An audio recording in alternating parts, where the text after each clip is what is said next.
for us. Ladies and gentlemen,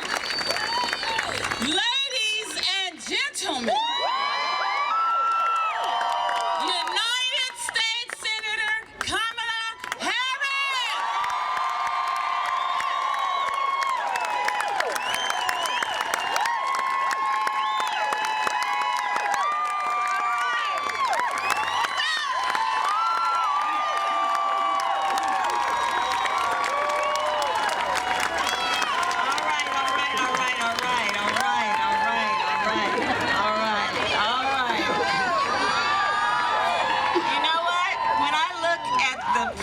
Incredible people before me and all of the voices and all of the folks that we represent with our loud voices today, I know things are going to be all right.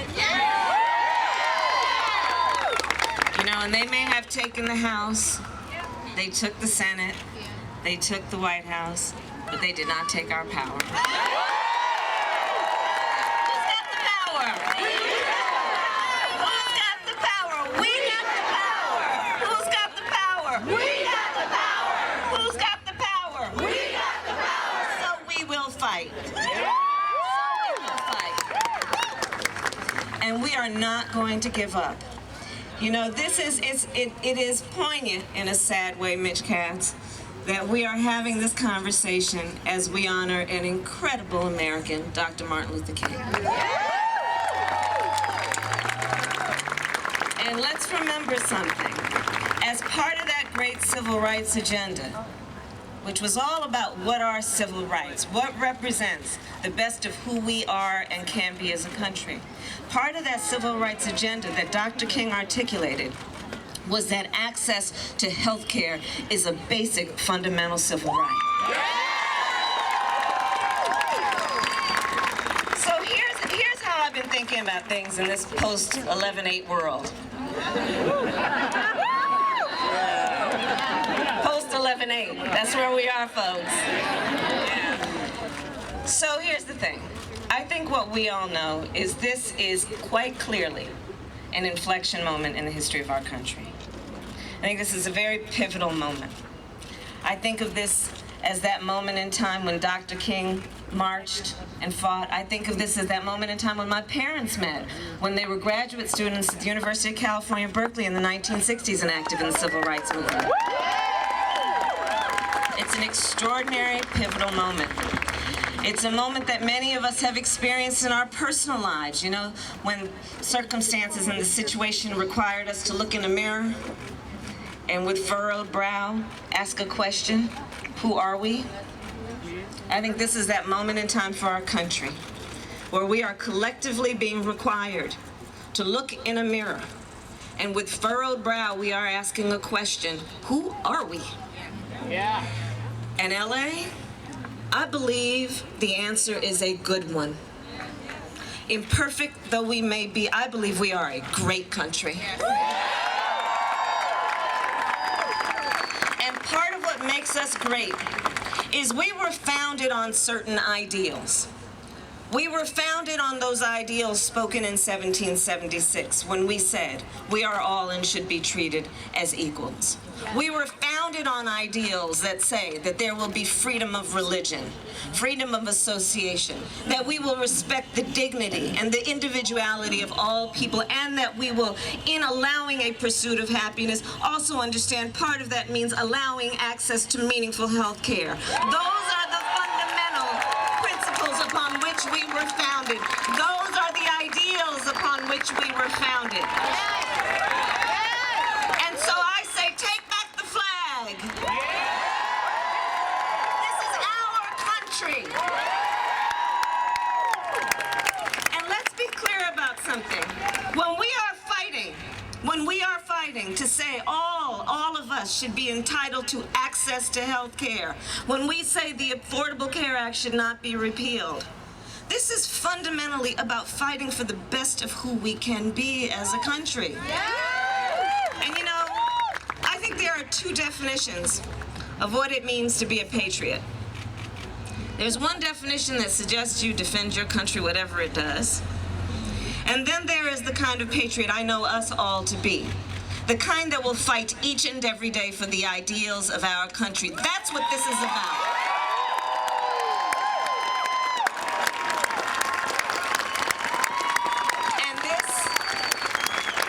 Folks, this post-11/8 world is requiring us to fight more than we have in a very long time.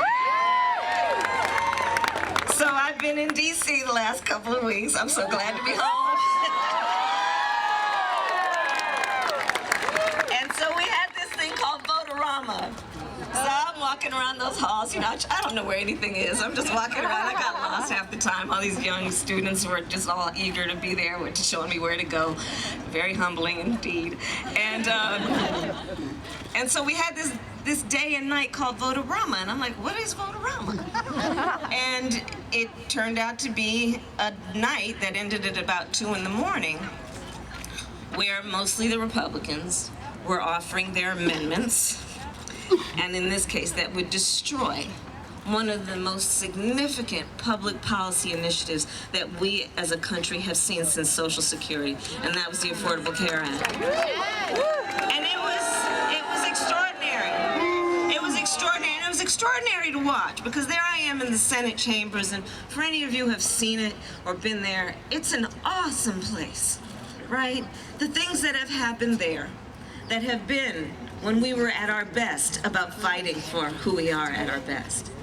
But that night and into those early hours of the morning, I saw people playing politics with a basic thing like health care. The human body. We aren't born and then, you know, the doctor says you have had a Democrat or a Republican. There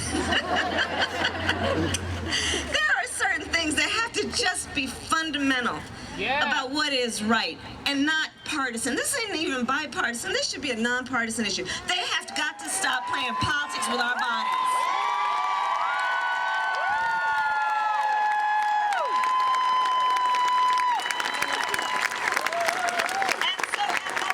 And no plan. And that's right. And no plan. They walk around strutting. They think they know what is in the best interest of the country. Okay, what is it? Well, we don't have a plan. So, we have a plan, though. We have a plan.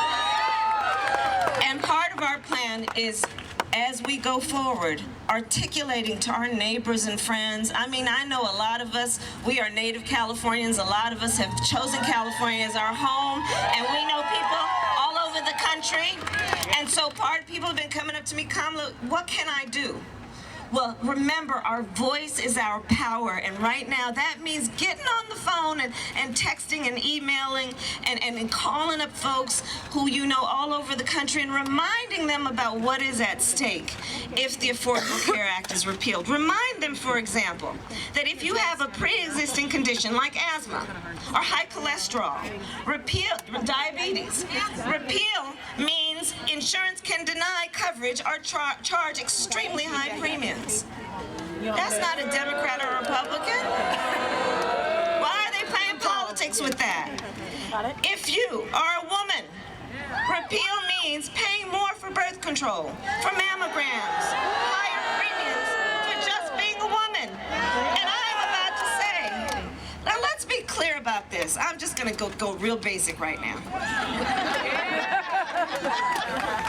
So, the female body was constructed in the way it has been constructed, let's be clear about this, to perpetuate the species.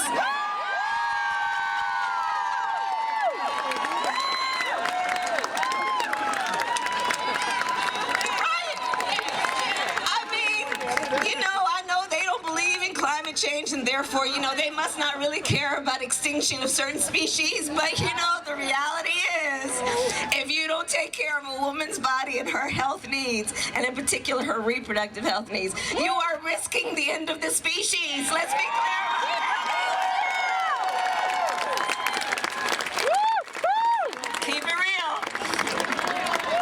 That's right. Repeal of the Affordable Care Act. If you're a senior approaching Medicare age, repeal means paying outrageous premiums because of a pre-existing condition, things like arthritis and diabetes. That ain't right.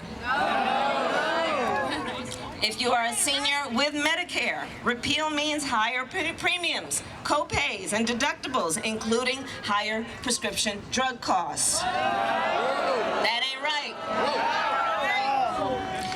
And I've worked on these cases for a long time. It means if you are a victim of domestic violence, that you can be denied access to health care because being a victim of domestic violence is considered a pre-existing condition. That ain't right. Wrong! So we know what is at stake. The stakes are so high. And even though we've got a big fight in front of us, guys, we cannot retreat. You know, it's an interesting thing in my experience. When folks are being attacked, we usually have one of two reactions: to fight back or to retreat. We got to remind everybody that we are all in this together. We have got their back, we have got each other's back, and we are prepared to fight.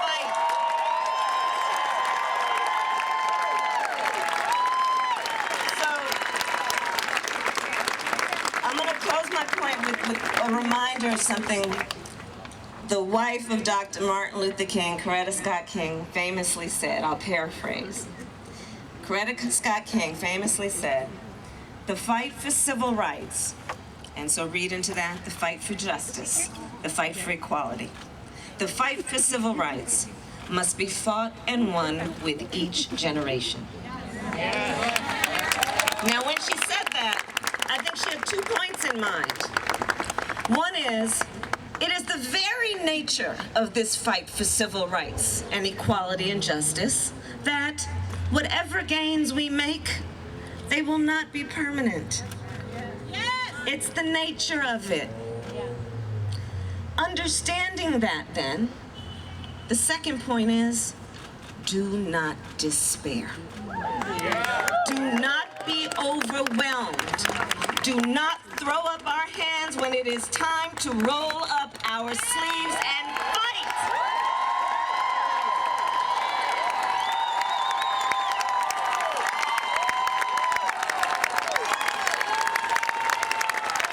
Thank you so much, Senator Harris.